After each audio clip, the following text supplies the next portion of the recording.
Oh, regardez, c'est pas la Fondation Rovaltin? Ah ça, c'est encore des squares du bocal. Qu'est-ce qu'ils font? Je crois qu'ils vont nous régaler avec un peu de science.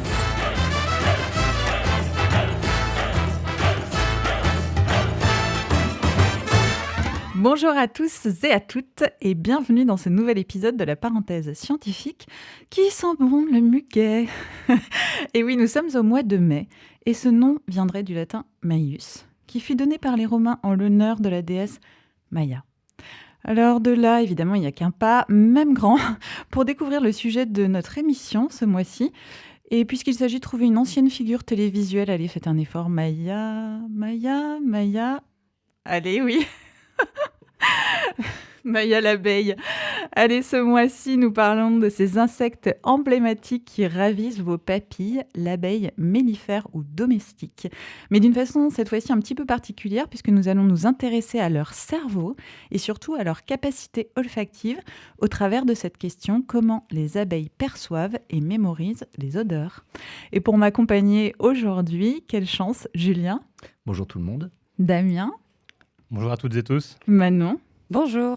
et Clément à la technique avec nous. Salut. Alors, comment les abeilles perçoivent et mémorisent les odeurs? Eh bien, la parenthèse scientifique, c'est parti. Vous reprendrez bien un peu de science? Et pour nous aider à répondre à cette question, nous avons la chance d'avoir ce mois-ci comme invitée Julie Carco. Julie, bonjour et merci d'être avec nous. Bonjour à tous. Alors Julie, vous êtes chercheure en neuroéthologie, neurobiologiste à l'Université de Paris-Saclay dans le laboratoire Évolution, Génome, Comportement et Écologie au centre de Gif-sur-Yvette. Vous y étudiez les circuits gustatifs et olfactifs dans le cerveau de l'abeille domestique. Alors une C'est bien passion que vous nourrissez depuis votre master en neurosciences, comportement et cognition d'ailleurs, c'était NCC à Toulouse. Et vous avez également mené votre travail de thèse sur l'étude neurophysiologique du traitement de l'information olfactive chez l'abeille. C'est bien ça. Et maintenant, vous êtes maîtresse de conférence à Gif-sur-Yvette. C'est ça, je suis enseignant-chercheur à l'Université Paris-Saclay, voilà, à Gif-sur-Yvette. Merci beaucoup en tout cas de nous avoir rejoints. Alors peut-être, docteur Carco, pour commencer, une première question. La neuroéthologie, qu'est-ce que c'est ? Alors, la neuroéthologie, l'éthologie, c'est l'étude du comportement. Et donc, la neuroéthologie, c'est étudier les bases neurales qui vont expliquer les comportements. Donc, en fait, ce qu'on fait en général au laboratoire, les neuroéthologues, c'est d'essayer de comprendre les bases neurales du comportement, comprendre comment le cerveau arrive à produire un comportement particulier. Merci beaucoup. Et donc, comment vous en êtes arrivé à vous intéresser au cerveau des abeilles ? Ah oui, c'est une bonne question. Alors, j'ai toujours été intéressée par l'éthologie, c'est-à-dire le comportement animal, et par les neurosciences, c'est-à-dire le cerveau. Et en fait, faire que des neurosciences, c'est un petit peu frustrant parce qu'on étudie juste le cerveau et finalement, on ne fait pas de lien avec le comportement. Et donc, voilà, cette discipline, la neuroéthologie, en fait, allie deux passions que j'avais. C'est vraiment de comprendre comment un cerveau, qui est quand même une structure un peu complexe, qu'on connaît finalement peu par rapport à d'autres organes physiologiques dans le corps, et essayer de comprendre comment cet organe complexe arrive à produire un comportement et puis des comportements très divers et variés. Donc voilà, j'en suis venue à faire des études en neurosciences en essayant de trouver voilà, un master, vous l'avez mentionné, qui allie et neurosciences et comportement à Toulouse. Merci beaucoup. Alors, vous travaillez avec les abeilles, je crois plutôt avec les abeilles domestiques. Tout à fait. Alors, est-ce qu'on peut un peu déjà rappeler leur rôle dans l'écosystème, leur mode de vie, et pourquoi est-ce que vous vous intéressez aux abeilles domestiques et pas aux autres espèces? Alors, merci de le mentionner, c'est-à-dire qu'il n'y a pas qu'une seule abeille. C'est vrai que les gens, quand on parle d'abeille, pensent tout de suite à l'abeille domestique. En fait, il y a plus de 20 000 espèces d'abeilles. Donc, finalement, l'abeille domestique, c'est une petite espèce. Ça représente très peu. Mais en fait, l'abeille domestique, elle a de particulier qu'elle vit en société. Vous le savez certainement. Elles vivent en ruche, en colonie. Et en fait, moi, c'est ce mode de vie en société qui me fascine. Elles arrivent à vivre en groupe et à être très, très bien organisées, bien mieux que des sociétés d'humains, et comme ça, à gérer leur vie. Et c'est pour ça que moi, ce mode de vie en société, et du coup, l'abeille domestique me fascine, bien que finalement, toutes les abeilles aient un rôle majeur dans l'écosystème pour la biodiversité. C'est elle qui, vous le savez, hein, qui assure la pollinisation. Sans elle, la fameuse phrase d'Einstein, bien aucun fruit et légume ne serait pollinisé et finalement on ne serait pas sur Terre. Donc tous les hyménoptères, toutes les abeilles sont vraiment indispensables. Mais voilà, ce qui est un petit peu fascinant, c'est ce mode de vie en société, ce mode de vie en colonie, avec, vous savez, une reine d'abeilles et puis des dizaines de milliers d'individus qui vivent avec elle et qui s'occupent d'elle. Et alors, une question qui vient assez rapidement, c'est de manière générale dans vos études, dans vos recherches, comment faites-vous pour mener des expérimentations sur les abeilles? Est-ce que vous les prenez en groupe, parce que ça vit en colonie, ou bien individuellement? Et au cours des expérimentations, est-ce que vous leur mettez par exemple des émetteurs ou des capteurs afin de suivre leur comportement, leur chemin? Eh bien, ça dépend vraiment ce qu'on fait. C'est-à-dire qu'au laboratoire, on a différentes approches. Il y a une équipe dans notre laboratoire qui étudie plutôt l'écologie de l'abeille. Donc là, effectivement, ils posent des petits émetteurs, des petits capteurs RFID pour étudier les allées et venues des abeilles et étudier plutôt l'écologie. Je dirais que dans notre équipe de recherche, nous, on s'intéresse, vous l'avez mentionné, hein, plutôt aux capacités cognitives, au cerveau de l'abeille. Et là, on va être amené à plutôt réaliser des études sur l'individu, donc sur des abeilles individuelles. Et donc, on les place dans des petits tubes. Alors, ça dépend ce qu'on fait, hein. Soit on fait avec des approches comportementales, pour réaliser des conditionnements associatifs, par exemple. On va leur apprendre qu'une odeur est récompensée, qu'une odeur ne l'est pas récompensée. Et donc ça, on le fait sur des individus. Parce qu'en groupe, on le sait, hein, ça modifie souvent les réponses des animaux, pas que de l'abeille d'ailleurs, hein, de tout insecte ou même de tout animal, surtout des animaux sociaux. Donc voilà, ça dépend beaucoup de l'approche. Nous, je vous dis, au laboratoire, il y a vraiment des deux approches. Ça dépend des questions un peu scientifiques qui sont posées. D'accord, et selon les expérimentations que vous faites, là, on a cru voir que vous preniez du coup ces abeilles individuellement et vous les mettiez dans des sortes de petits tubes.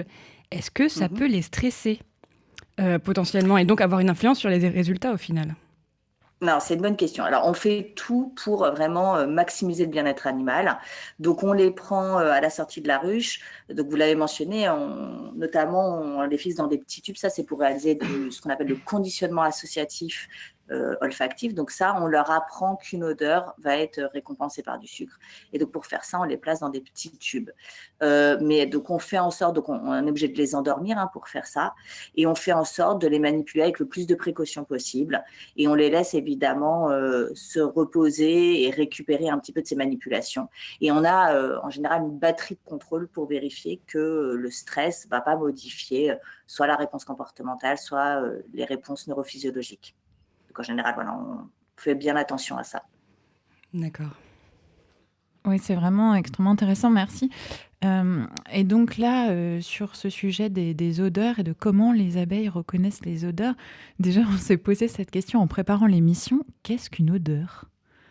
C'est une très très bonne question. C'est même une définition un peu large. Disons que peut-être la définition la plus simple, c'est que c'est une molécule olfactive qui est assez volatile pour être libérée dans l'air.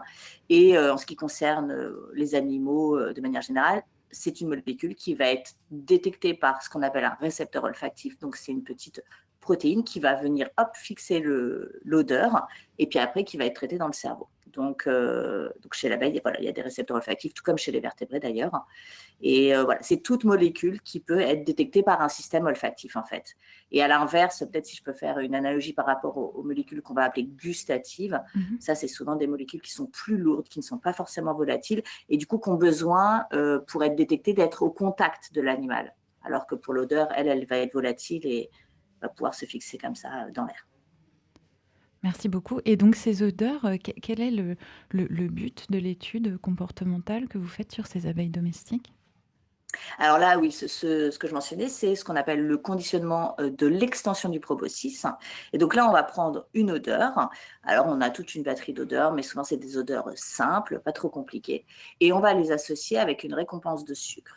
Et en fait, cette récompense de sucre, on va toucher les antennes et la langue de l'abeille. Et en fait, l'abeille a un réflexe, elle va étendre sa langue dès qu'on lui touche avec du sucre. Et pour ceux qui connaissent un petit peu, ça fait une analogie avec le conditionnement de Pavlov, avec les chiens, avec la petite sonnerie. Et en fait, si plusieurs fois on donne et l'odeur et la récompense de sucre, Eh bien, à la fin, si on a répété cette association plusieurs fois, à la fin, simplement en présentant l'odeur, eh bien, l'abeille, elle va tirer la langue, elle sait que la nourriture arrive. Et comme ça, en fait, Incroyable. on peut apprendre des choses à l'abeille, à créer une association entre l'odeur et le sucre. Et après, on peut en fait comme ça étudier la mémoire, les capacités d'apprentissage, à les moduler et étudier du coup comment l'abeille perçoit les odeurs, comment elle discrimine différentes odeurs. Voilà, Donc on peut conditionner une abeille. tout à fait. Incroyable. Oui, oui. Et elles apprennent très très bien même. Et elles ont une langue. Non mais on en Et apprend elles des ont une choses langue. aujourd'hui. C'est un petit processus. Et allez voir sur Internet, c'est très mignon. Et en fait, à peine on touche les antennes, hop, elles tirent leur langue. C'est très mignon. D'accord. Alors, vous avez un petit peu commencé à répondre, mais les abeilles, elles n'ont pas de nez. Alors, question, comment est-ce qu'elles font pour sentir? Et donc, par où passent toutes les odeurs avant d'atteindre le cerveau? Alors, les abeilles, tout comme tous les insectes d'ailleurs, ont des antennes. Effectivement, c'est pas le nez, c'est les antennes. Et donc, sur ces antennes, il y a des petits poils qu'on appelle des sensiles. Et dans ces sensiles, eh bien, il y a des neurones qui portent les fameux récepteurs olfactifs dont je vous parlais tout à l'heure.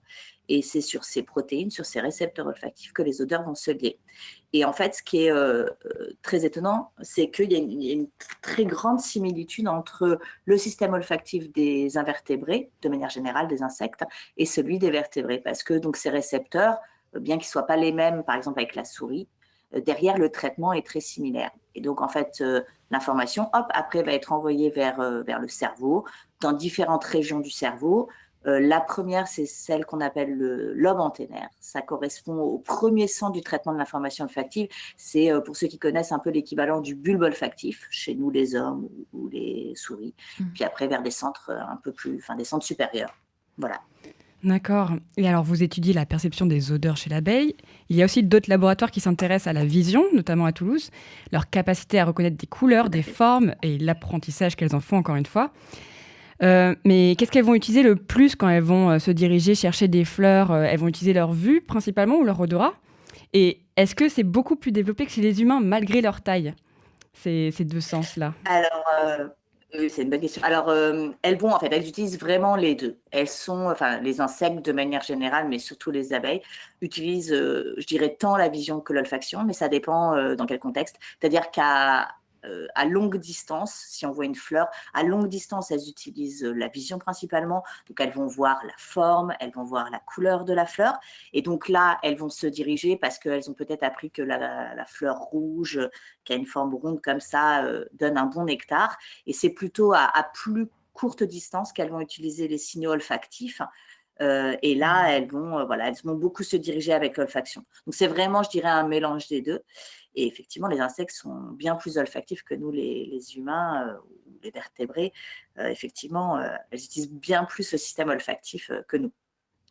Et ça amène, donc en parlant de sens, à une question, est-ce que les abeilles ont des préférences en termes de goût? Par exemple, est-ce qu'elles ont plutôt fleurs de châtaignier, de lavande ou de tilleul?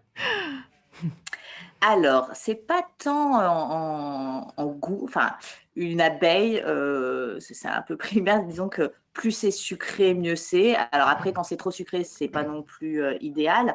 Mais bon, elles vont associer une récompense de sucre, donc plus ou moins de sucre, disons, avec une odeur. Donc en fait, elles vont savoir que peut-être la fleur de châtaignier donne un nectar plus sucré, et c'est pour ça qu'elles vont se diriger vers la fleur de châtaignier. Pas forcément qu'elles préfèrent une odeur plus qu'une autre, bien que quand même, il ait été montré qu'elles ont des préférences innées, je dirais. Il y a quand même des odeurs qui sont un peu plus attractives. Mais Et pas donc forcément là, différentes, pardon Damien, c'est juste une question me vient à propos du conditionnement. Est-ce que ça c'est possible de conditionner une abeille à aimer plus une fleur qu'une autre, par exemple? Ah mais complètement, complètement. C'est si on leur apprend qu'une fleur, enfin qu'une odeur, pardon, va être récompensée et qu'après on laisse les abeilles butiner, elles vont clairement se diriger vers des fleurs qui émettent cette molécule. Et il y a même une étude qui a montré que des odeurs qui sont normalement plutôt répulsives, notamment des composés de la phéromone d'alarme, en fait, en les associant avec du sucre comme ça, peuvent changer ce qu'on appelle la valence, quoi, et peuvent devenir finalement des odeurs attractives, alors que de manière innée, c'est plutôt des odeurs répulsives. Incroyable. Est-ce qu'il y a un apprentissage en termes de colonies, de groupes? Parce que là, voilà, chaque individu peut, en fonction des sucs et des nectars, aller vers telle ou telle fleur. Mais est-ce qu'il y a un apprentissage, voilà, global Oui, tout sur à fait. Tout à fait. Donc en fait, les abeilles qui butinent reviennent à la colonie et elles vont donner le nectar comme ça à leurs copines par trophalaxie. Donc elles redonnent leur nectar. Et en fait, lors de cette trophalaxie, quand elles redonnent le nectar, elles ont encore l'odeur de la fleur qu'elles ont butinée sur le corps. Et il y a des études qui ont montré que du coup, l'abeille qui reçoit le nectar va apprendre que cette odeur eh bien, est associée encore une fois à cette récompense de sucre. En fait, elle va recréer le conditionnement dont je vous parlais, mais cette fois-ci à l'intérieur de la ruche. Ok. Et en fait, quand après, elle va aller butiner, eh bien, elle va se souvenir et elle va se rediriger vers la fleur en question. Donc, en fait, ça permet de la transmission d'informations sociales comme ça à l'intérieur de la ruche. Incroyable. D'accord. Incroyable. Donc, l'abeille, on l'a vu, elle utilise sa vue, son odorat. Il y a quand même une transmission là, d'informations, vous nous dites. Dans tout ce qu'elle utilise, une abeille qui sort la première fois, quelle est la part de choses innées, s'il y en a, et de tout ce qu'elle doit acquérir, et comment ça se passe, cette acquisition?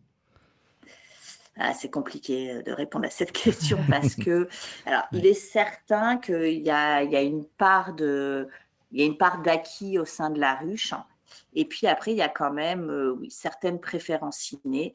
Et si elle n'a pas, par exemple, associé une certaine odeur avec une récompense, eh bien, elle va sortir et elle va faire de l'exploration, quoi. Et puis simplement, elle va explorer différentes fleurs et puis choisir la fleur qui donne le plus de nectar en général, ou en tout cas qui est en accord avec les besoins de la colonie, parce que c'est vrai que je parle beaucoup de nectar, mais les butineuses ne butinent pas que du nectar, mais également du pollen, qui est la source de protéines qu'elles vont donner aux larves. Et en fait, en fonction des besoins des larves, des besoins de la colonie, elles vont butiner certains pollens.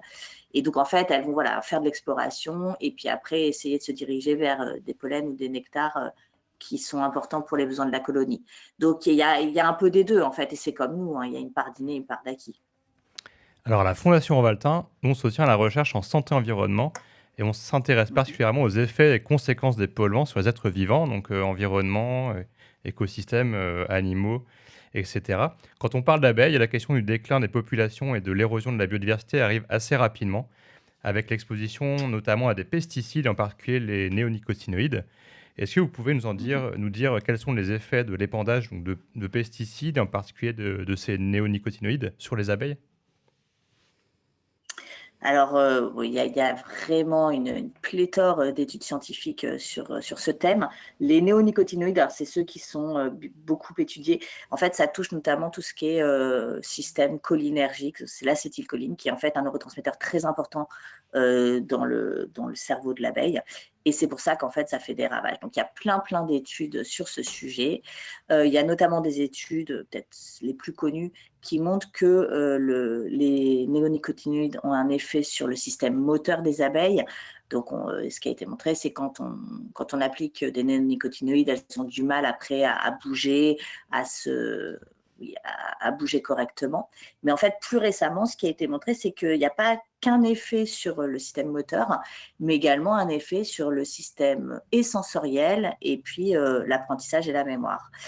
Et il y a notamment des études peut-être un peu plus récentes qui montrent, alors sur l'apprentissage et la mémoire, c'était quand même déjà bien connu, pour refaire le lien avec le conditionnement du réflexe d'extension du proboscis dont je vous parlais tout à l'heure, et notamment au sein de notre laboratoire à Gif-sur-Yvette, il a été montré que appliquer des doses sublétales, ça veut dire que c'est des doses qui ne font pas mourir les abeilles, hein, donc elles sont encore vivantes.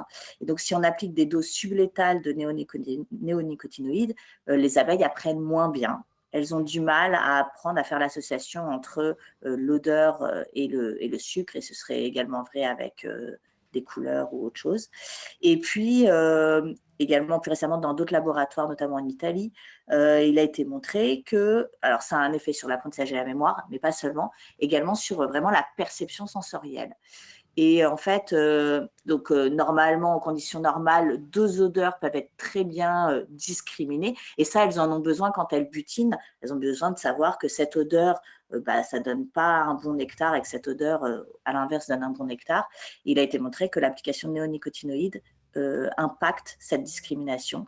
Et elles ont du mal après, en fait, les abeilles traitées, à discriminer les odeurs. Est-ce que ça va Donc, également les donc désorienter? Pardon, excusez-moi. Pardon, non, mais Est-ce c'est simplement que voilà, ça par a des effets très larges, pas que moteurs, mais également sensoriels. donc cognitif, sensoriel et donc peut-être désorienter un petit peu, les trajectoires? Complètement, oui, il y a une C'est ça. étude qui est très très connue dans Science qui a montré que, pareil, l'application de néonicotinoïdes a impacté le retour à la ruche. Donc en fait, ce qu'ils ont fait, c'est qu'ils ont traité des abeilles qu'ils avaient marquées avec des petits capteurs émetteurs RFID, donc c'est pour pouvoir les suivre. Et ils ont vu que le traitement aux pesticides, et notamment un néonicotinoïde, allait impacter le retour à la ruche et qu'en fait, les abeilles allaient mourir de manière bien plus importante parce qu'elles n'arrivaient pas à retourner à la ruche. Et ça, évidemment, ça contribue au déclin actuel des colonies d'abeilles. Ok, donc ça impacte seulement leur cerveau, mais pas forcément leur fonction psychomotrice en elle-même, on va dire. Elles n'arrivent pas à se retrouver dans En l'espace. fait, si, ça peut impacter le côté moteur à des doses relativement importantes, mais pas que, en fait. Et c'est un ensemble, quoi. D'accord. Et vous faites de la recherche fondamentale, du coup, sur cette étude concernant l'odorat. Est-ce que vous avez trouvé une application concrète de vos recherches? Alors, on est dans un laboratoire de recherche, université CNRS. On pose des questions fondamentales. Alors moi, mon mathématique de recherche, c'est vraiment l'étude du traitement des phéromones et comment un petit cerveau d'abeille arrive à traiter vraiment une multitude de phéromones, parce qu'on ne l'a pas mentionné, mais les abeilles donc, vivent en colonie. Et en fait, elles utilisent plein de phéromones pour permettre la cohésion de cette colonie et puis pour gérer... pour que tout le monde sache quoi faire, quand faire, quoi. Et toutes ces phéromones, c'est vraiment des molécules qui sont très importantes pour la vie de la colonie. Et j'essaie de comprendre comment elles arrivent à traiter ces composés dans le cerveau et ensuite à adapter leur comportement.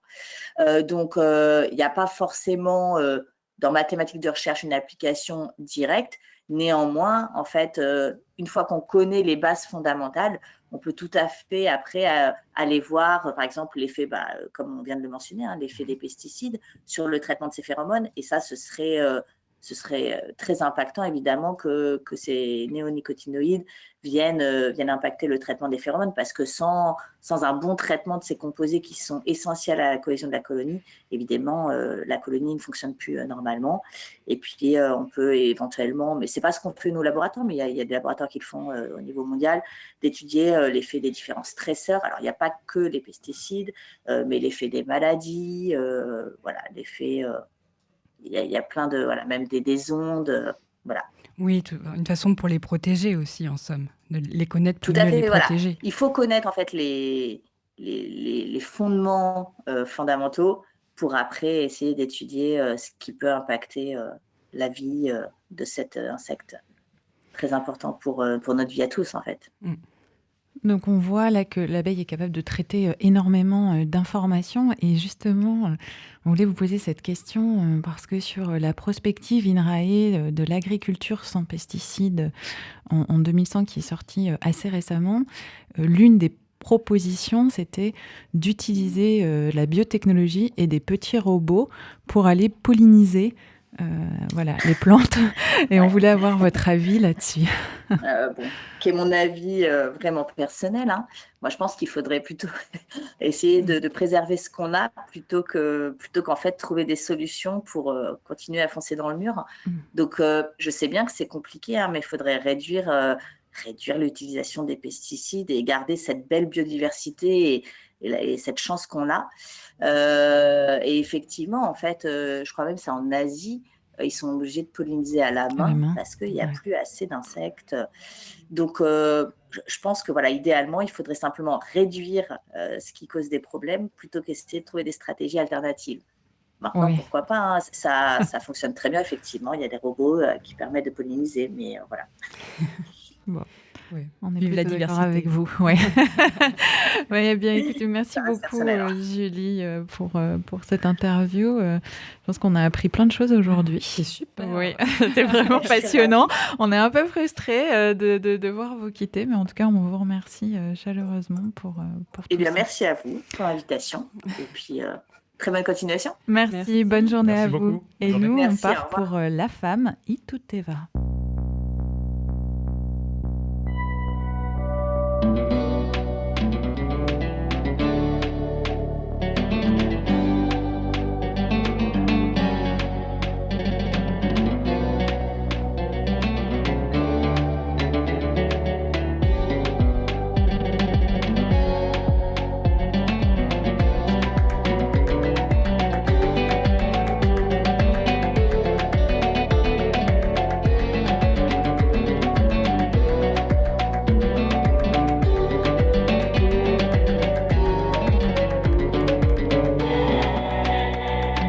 Cuando te vi por la primera vez yo siempre sentí que tú pudieras ser todo para mí. Ahora no quiero escuchar ni saber más de ti. Cómo sufrí, pero yo sé que el amor es así. Todas las veces que me encuentro aquí, ya no quiero más. Y tú te vas y no me queda otra más. Me quedo de mis lágrimas que he podido llorar. Honestamente cuando no estás, me acostumbro a mi soledad. Es posible que me mejoras cuando tú te vas. Y tú te vas y no queda otra más. Me quedo de mis lágrimas que he podido llorar. Honestamente cuando no estás, me acostumbro a mi soledad. Es posible que me mejoras cuando tú te vas. La luna que ves es la misma que cae en mi piel. Me siento tan cerca de ti, pero me siento tan lejos, muy lejos también. Después del dolor, después de todo, todo más fue mejor. No te quiero, mi amor, ya se marchitó. Y tú te vas y ya no queda otra más. Me quedo de mis lágrimas que he podido llorar. Honestamente cuando no estás, me acostumbro a mi soledad. Es posible que me mejores cuando tú te vas. Y tú te vas y no me queda otra más. Me quedo de mis lágrimas que he podido llorar. Honestamente cuando no estás, me acostumbro a mi soledad. Es posible que me mejores cuando tú te vas. Y tú te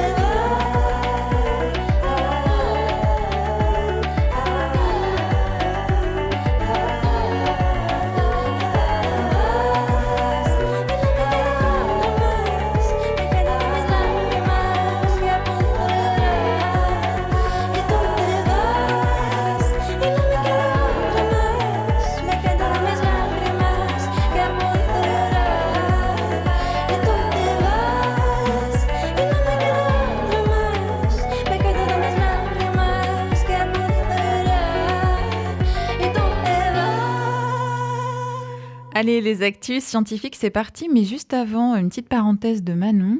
Oui, pour rappel sur le sujet des abeilles et plus généralement des pollinisateurs, si ça vous intéresse, vous pouvez encore vous inscrire au MOOC sur les pollinisateurs de Tela Botanica et ça jusqu'au 7 mai. Alors moi, je vous le recommande fortement parce que j'y ai participé et j'ai beaucoup appris. On rappelle Manon que ce MOOC est gratuit. Oui, tout à fait. Alors Et n'hésitez disponible. pas, inscrivez-vous. Merci. Alors on passe aux actus scientifiques. Vous reprendrez bien un peu de science? Alors aujourd'hui, on parle réglementation. Oui, tout à fait. Alors pour commencer, quelque chose d'un petit peu ambigu. Le 25 avril dernier, la France risquait de ne plus pouvoir exporter de céréales hors de l'Union européenne. Alors pourquoi, me direz-vous? Alors on va revenir un petit peu dessus. Pour exporter des céréales, les cargaisons dans les cales des bateaux doivent subir un traitement à base d'un pesticide, la phosphine. Ce produit, qui est appliqué sous forme de fumigation, permet d'éviter la contamination des écosystèmes des pays destinataires des céréales par des insectes et des rongeurs issus des pays exportateurs. Alors vous me direz, c'est un bon point, on évite ainsi les espèces invasives. Oui, tout à fait, mais ce produit qui est autorisé au niveau européen et qui est exigé par de nombreux pays importateurs Eh bien, l'ANSES, qui est notre Agence nationale de sécurité sanitaire de l'alimentation, a décidé de son interdiction en France. Or, ce qui fait débat aujourd'hui, c'est que le producteur de ce produit ainsi que les chercheurs semblent unanimes pour affirmer que ce gaz ne laisse pas de traces ni de résidus.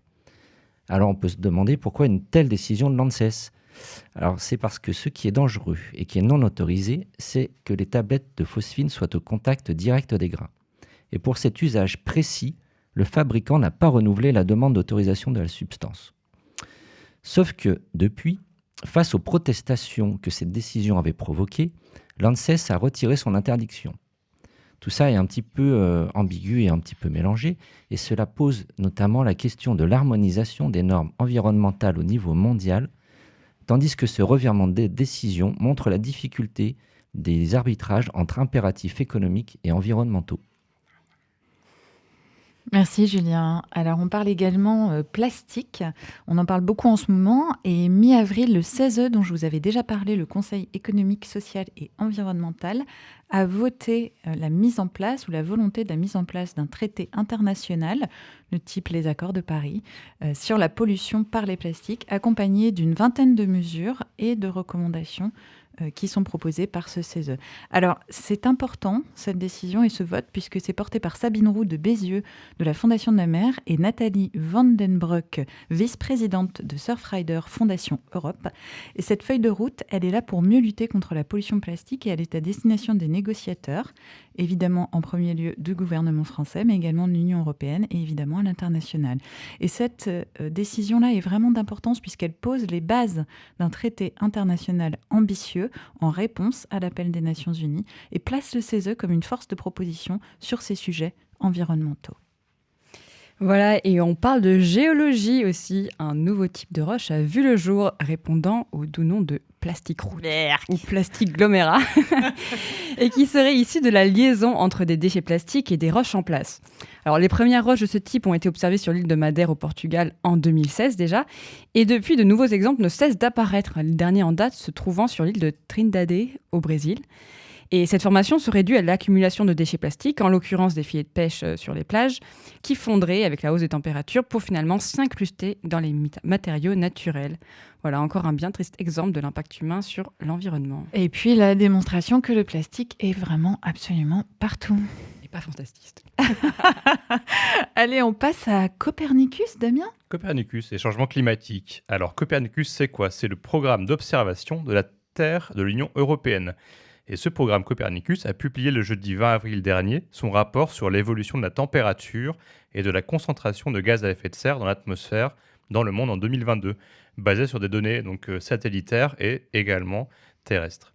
Le constat est alarmant, l'Europe se réchauffe 2 fois plus vite que le reste du monde avec des températures records pour les 2 derniers étés. Les Alpes en première ligne ont perdu 5 km3 de glace l'été dernier et 63% des cours d'eau européens étaient en dessous de leur moyenne estivale.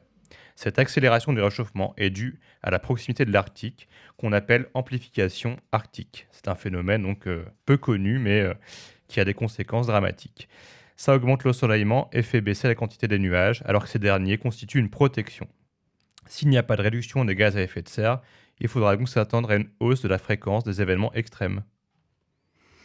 Eh oui, merci beaucoup Damien. Allez, sur ces bonnes nouvelles, on passe à l'anecdote de Manon, il me semble, des loups et des humains, c'est ça ?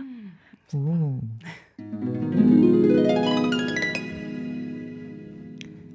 Ça y est, ils sont là. Ils sont revenus. Qui ça ? Mais les loups, bien sûr. Le loup gris a fait son retour en France dans les années 90 par les Alpes. Et maintenant, sa présence se fait bien sentir sur tout le territoire. On dit même qu'il aurait atteint la Normandie. Et les débats vont bon train entre pro et anti-loups. Écologistes contre éleveurs et chasseurs, souvent. Mais d'ailleurs, pourquoi n'aurait-il pas le droit d'être là, ce loup ? C'est vrai, cela fait pourtant longtemps qu'on cohabite. Et au début, ça ne se passait d'ailleurs pas si mal. Mais en parlant de début, commençons par le commencement. Il y a 40 000 ans, lors de la dernière période glaciaire, le climat est rude. Néandertal disparaît et 2 espèces de mammifères survivent grâce au collectif. Canis lupus et Homo sapiens. Le paysage n'a rien à voir avec aujourd'hui, évidemment, puisque le nord de l'Europe est couvert d'une calotte de glace atteignant presque Paris, suivi d'une zone de toundra, puis de steppes peu boisées dans le sud de la France. Le climat y étant plus clément, bon quand même moins 20 degrés en hiver, ces steppes accueillent plus d'animaux, comme en témoignent les parois de la grotte Chauvet en Ardèche, dont les œuvres pariétales datent il y a 35 000 ans. On y trouve en peinture rhinocéros laineux, mammouths, chevaux du côté des proies, mais aussi des prédateurs comme l'ours des cavernes, la panthère, la hyène et bien sûr le loup. Loup qui a également habité la grotte, comme les humains. On y a retrouvé des coprolites, c'est-à-dire des excréments fossilisés. En effet, à cette époque, le loup n'est jamais très loin des groupes humains. Il aspire à la même ressource. Ils sont rivaux, et les loups n'hésitent pas à profiter des restes laissés par Homo sapiens. Pour celui-ci, les loups peuvent parfois être de précieux alliés. Les sens de la vue, de l'ouïe et surtout de l'odorat du loup sont bien plus aiguisés que chez l'humain, et d'ailleurs que chez les autres prédateurs. Ce sont des pisteurs hors pair, qu'il peut bien être utile de suivre pour trouver le gibier, voire même récupérer quelques carcasses lorsque le festin est fini. Et c'est bien pour ça que les sociétés humaines ont commencé à recueillir les individus qui se rapprochaient de leur camp, ceux rejetés par la meute, blessés, trop jeunes ou trop vieux, bref, les plus faibles et les moins craintifs. Ils ont ainsi rejoint cette meute de substitution en mettant à disposition leur odorat exceptionnel et ainsi alerter en cas de danger et même plus tard, servir d'auxiliaire de chasse en échange de la sécurité. Le chien était né, premier animal domestiqué il y a plus de 17 000 ans. La bascule de ces échanges, plus ou moins acceptés ou du moins équilibrés, s'est fait avec la sédentarisation des sociétés humaines il y a 11 000 ans. En s'extrayant de leur environnement naturel, en pratiquant l'élevage qui concentre de nombreuses proies sur des petites surfaces, le rapport a changé. Attiré par cette facilité d'accès à la ressource, le loup est devenu l'ennemi, le concurrent à exterminer.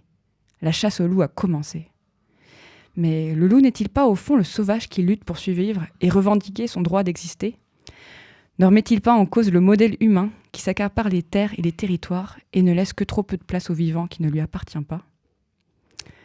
Voilà, si vous souhaitez en savoir plus sur cet animal plein de mystères, je vous recommande le podcast de la série des mécaniques du vivant par Marc Mortelmans, disponible sur France Culture. Vous reprendrez bien un peu de science ? Merci beaucoup, Manon. Petit blanc. Je ne savais pas du tout que c'était la naissance du chien. C'est extrêmement intéressant, tout ça. N'est-ce pas ? Il y a 17 000 ans, incroyable. Et puis, je crois que si vous voulez en savoir plus sur les loups aussi, il y a le livre de Baptiste Morisot, le dernier. Voilà. Fascinant. Allez, des actualités de la Fondation, quand même ? Et oui, on commence par la prochaine conférence le mercredi 10 mai à 18h. Nous recevrons Yann Brunet, doctorant à l'école urbaine de Lyon. Il abordera la question des déchets dans la ville avec la question de savoir si leur élimination est possible. Il abordera un siècle d'évolution du système d'assainissement de la ville à travers l'exemple de l'agglomération lyonnaise. Voilà, ça se passe mercredi à 18h au Navire, c'est gratuit et vous pouvez vous inscrire sur le site de la Fondation. Et 13 jours plus tard, donc le mardi 23 mai, au Cause Toujours aura lieu donc Pint of Science. Donc au Cause Toujours, une institution à Valence. Donc on repart pour une pinte de science où vous plongerez avec nous dans un monde que nous côtoyons mais qui nous reste pour autant inaccessible et invisible, celui des micro-organismes. Pour en savoir plus, donc rendez-vous mardi 23 mai de 18h30 à 20h30 au Cause Toujours 8 rue Gaston Ray à Valence. Les inscriptions au prix de 2 € sont possibles depuis le mois d'avril sur le site de la Fondation. Voilà, et maintenant un petit peu plus studieux. L'organisme de formation de la Fondation Rovaltin, la FCS Rovaltin Formation Édition Expertise, un petit peu de pub, ça fait pas de mal, propose une semaine de formation destinée aux jeunes chercheurs en toxicologie et écotoxicologie. Alors, c'est une semaine qui est organisée à Lyon et elle se focalisera sur quelques outils statistiques clés ainsi que sur les bonnes pratiques pour communiquer les résultats. Vous retrouverez plus d'infos sur la page dédiée aux formations sur le site de la Fondation Rovaltin. Merci Julien. Et puis, on parle des 10 ans de la Fondation parce qu'il paraît qu'on a promis. Et ça y est, le programme est prêt, tout est prêt. La fête va se dérouler le 7 juin après-midi à partir de 14h et jusqu'au bout de la nuit au Jean-Louis Saloon à Saint-Marcel-les-Valences. Alors venez avec nous nombreux. Cette journée après-midi va être basée sur la convivialité, l'échange autour de la science avec une thématique retour vers le futur. On ne vous en dit pas plus pour l'instant. Et il y aura évidemment de nombreuses animations, des ateliers participatifs, un parcours scientifique scientifiques en immersion, des mini-conférences, des speed dating sur le sujet santé-environnement avec plus d'une 40aine de chercheurs et des animations tout au long de la journée. Donc venez découvrir cet univers dans un cadre quand même détendu et dépaysant, on peut le dire. La science, le meilleur de la science, quoi. Le meilleur de la science. Alors n'hésitez pas à vous inscrire, c'est sur le site de la Fondation. Merci à tous de nous avoir suivis aujourd'hui. On a été très contents de passer ce bon moment avec vous et en compagnie de Julie, qu'on remercie à nouveau pour cette interview passionnante et fascinante sur les abeilles et l'odorat des abeilles. Et puis merci à vous tous. Merci à tous. Merci à toutes et tous, à bientôt. Merci et bonne journée. Merci Clément et merci Radio BLV. À bientôt, bonne journée. Bonne journée. Oh, regardez, c'est pas la Fondation Rovaltin? Ah ça, c'est encore des spray du bocal. Qu'est-ce qu'ils font? Je crois qu'ils vont nous régaler avec un peu de science.